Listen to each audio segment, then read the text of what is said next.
to SpeakFlow English, the podcast that helps you learn real, practical English that you can actually use in your daily life. I'm Anna. And I'm Mark.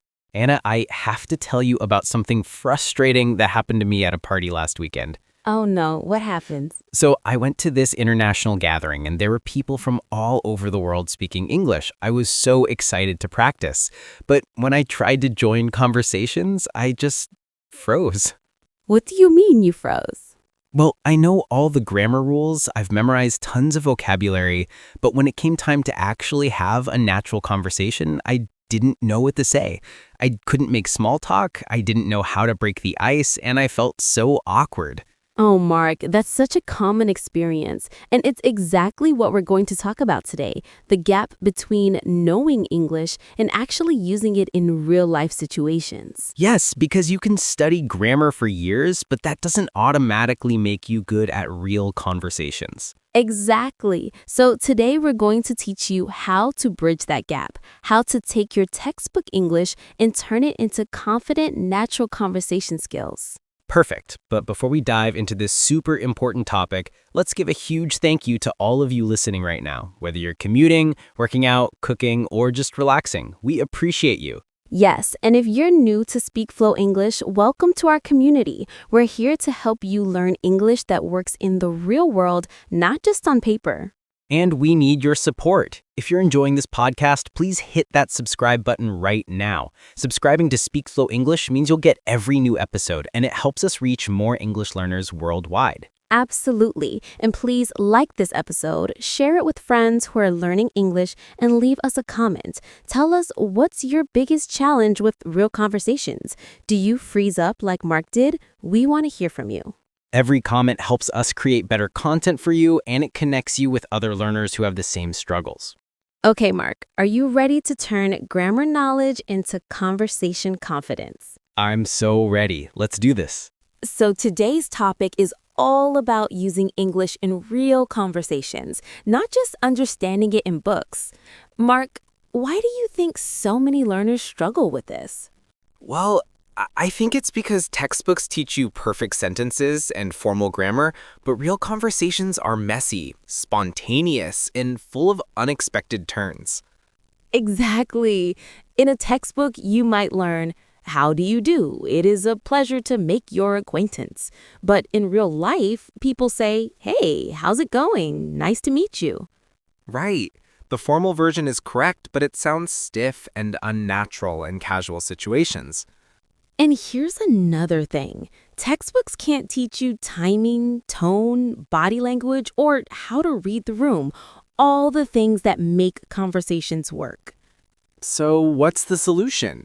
How do we learn to have real conversations? Great question. And here's the main idea of today's episode. Real conversation skills come from understanding patterns, practicing common situations, and giving yourself permission to be imperfect. You don't need to know everything. You just need to know enough to keep the conversation going naturally. I love that, because I think a lot of learners wait until they're ready to have conversations, but you're never fully ready until you just start doing it. Exactly. You learn by doing, not by waiting.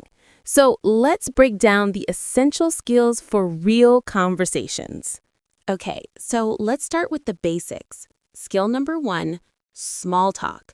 Mark, what is small talk and why is it important? Small talk is casual, friendly conversation about everyday topics, like the weather, weekend plans, or how someone's day is going.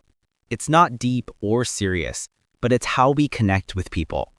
Exactly. Small talk is how you break the ice. It's the warm-up before deeper conversations. And many English learners struggle with it because they think it's meaningless. But it's not meaningless. It's social glue. It makes people feel comfortable and builds relationships. Right. So here are some classic small talk topics. Weather, weekend plans, hobbies, food, travel, current events, non-controversial, sports, TV shows, or movies. And here are some classic small talk openers. How's your day going? Crazy weather we're having, huh? Any fun plans for the weekend? Have you seen blank popular show yet? Perfect. Now, skill number 2, using filler words naturally. Mark, what are filler words? Filler words are little words or sounds we use while we're thinking, like well, you know, I mean, like, actually, And why are they important? because they make you sound more natural and give you time to think. If you speak in perfect, unbroken sentences all the time, you sound robotic. Exactly. Native speakers use filler words constantly. So instead of thinking they're bad, embrace them as tools. For example, well, I think, that's interesting. Let me see. Just don't overuse them. A few here and there sound natural, but too many can be distracting. Great point. Now, skill number 3, asking follow-up questions. This is so important for keeping the conversation going. What do you mean by follow-up questions? A follow-up question is when you respond to what someone said by asking for more information. It shows you're interested and keeps the dialogue flowing. Can you give an example? Sure. If someone says, I went hiking this weekend, you could follow up with, oh, cool. Where did you go? Or how was it? Or do you hike often? Ah, I see.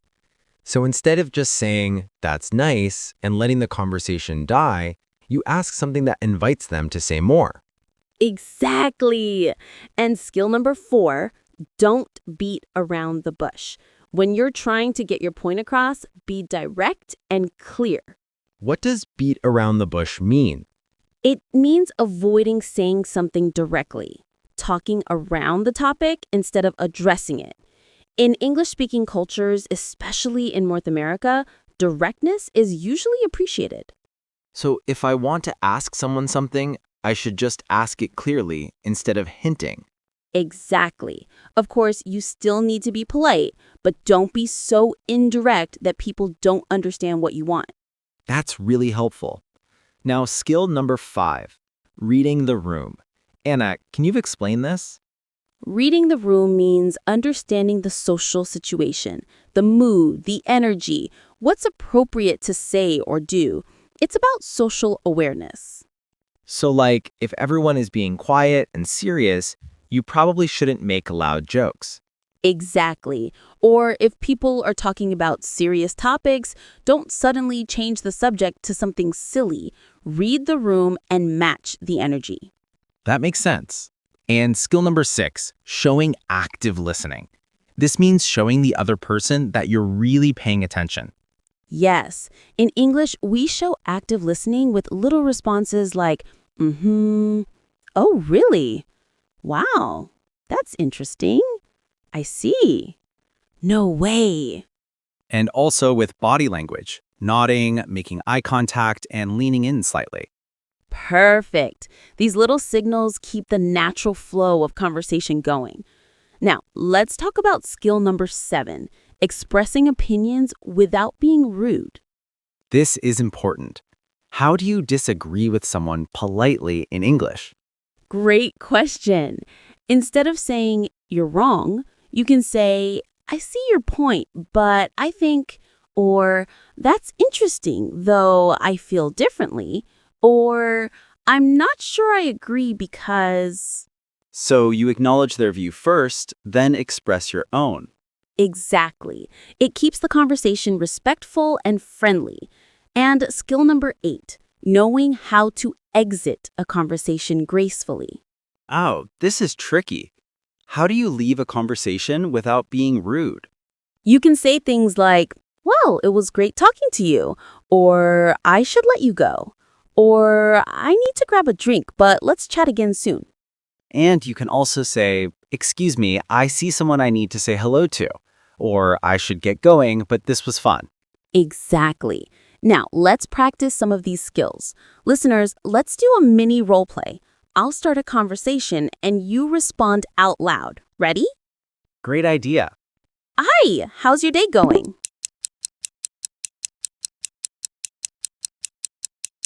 Oh, that sounds interesting. What have you been up to?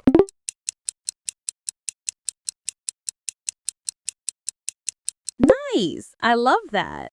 Have you been doing that for a long time?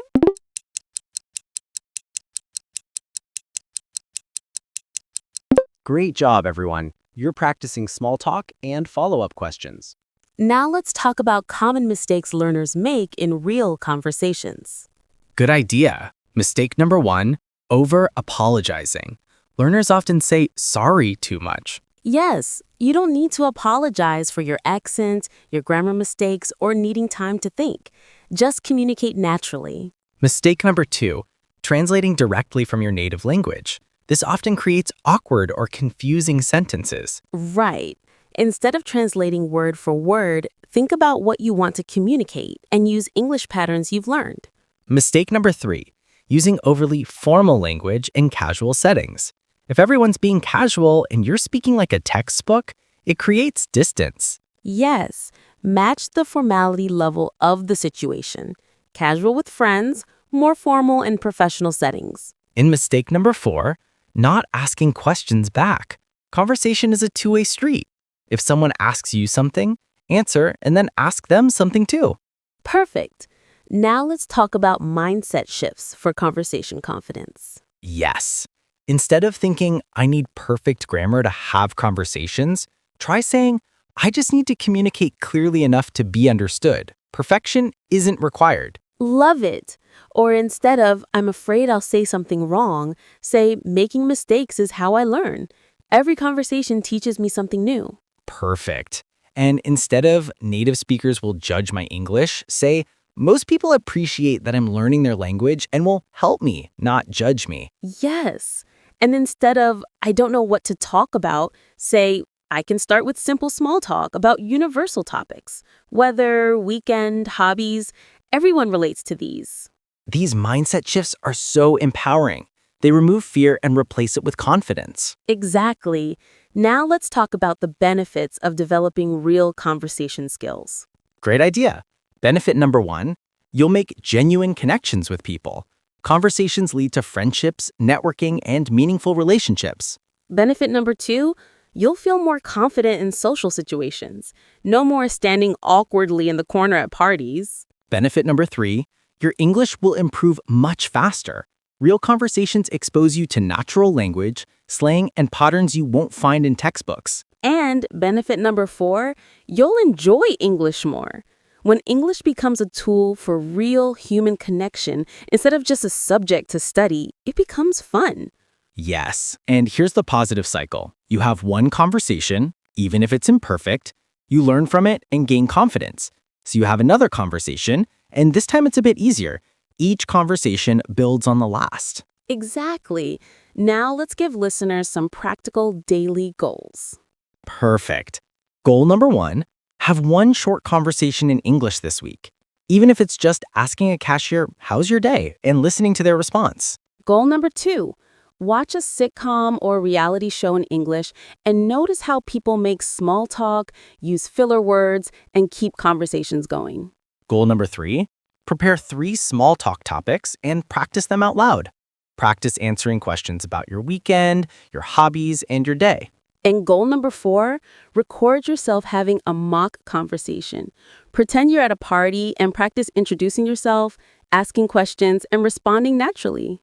These goals are practical and achievable. Now let's share some power phrases for conversation confidence. Yes. Here's the first one. Every conversation is practice. I don't need to be perfect. I just need to communicate clearly. Love it. Here's another. Small talk isn't meaningless. It's how I build connections and practice my English in a natural way. Perfect. How about, I can keep the conversation going by asking follow-up questions and showing genuine interest. Yes, and here's one more. Real conversations are messy and imperfect, and that's okay. I'm learning as I go. Those are empowering. Now let's talk about fun ways to practice conversation skills at home. Great idea. Method 1, join online conversation groups or language exchange platforms. Sites like HelloTalk, Tandem, or Conversation Exchange connect you with people who want to practice. Method 2, watch interview shows or podcasts where people have natural conversations. Notice their small talk, their follow-up questions, their filler words. Method 3, practice with a friend or family member. Role-play different scenarios. Meeting someone new, ordering at a cafe, asking for directions. Method 4, talk to yourself in English throughout your day.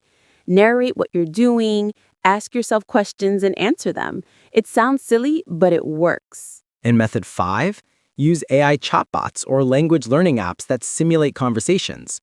They give you practice without the pressure of a real person listening.